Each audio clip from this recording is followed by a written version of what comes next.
man, there were a lot of ads about politics during this show.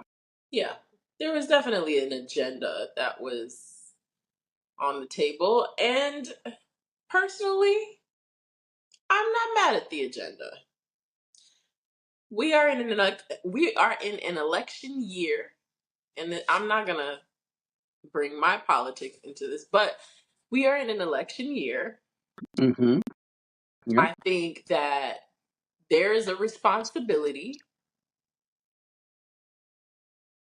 across certain platforms to at least bring it to their audience. And I think that's what BT did. Now, it is arguable how it should be brought to the audience. That's up to them, and that's up to people to decide whether they liked it or didn't like the way that it was presented. But I think it was necessary. I think that they did the right thing. And this is not the first time they've done this, but I think that it's a contentious election year. I mean, I don't know what election year is not contentious at this point, but it is a very contentious election year. So I get it, and I don't care for propaganda or whatever, or politics in my music or whatever, not in my music, but just in the programming I'm watching. But I do think that as a huge platform, I think they have a responsibility. They use their biggest tentpole to do it, and I don't think that's a bad thing.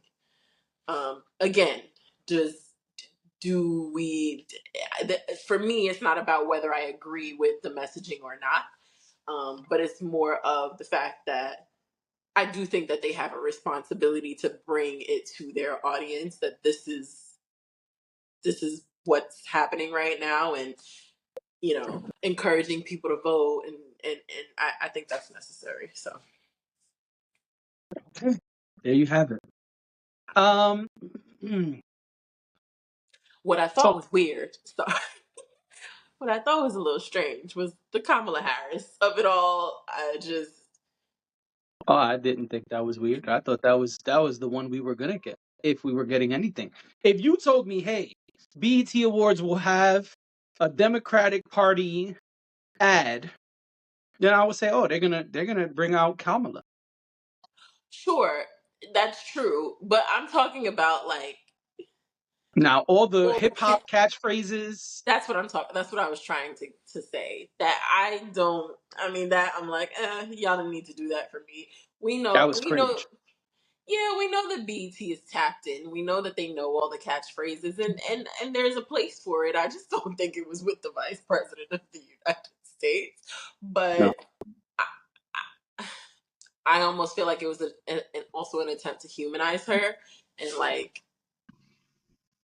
establish or reestablish that she is a part of the culture. So again, the messaging we could debate, but um, that was the only part where I was like, okay, this is like the auntie that's trying to learn the slang, and it's just weird. I mean, I guess I'm the auntie that should be trying to learn the slang, so I just don't do it on national television. It was weird. It was cringe. Yes, it was. I agree with that.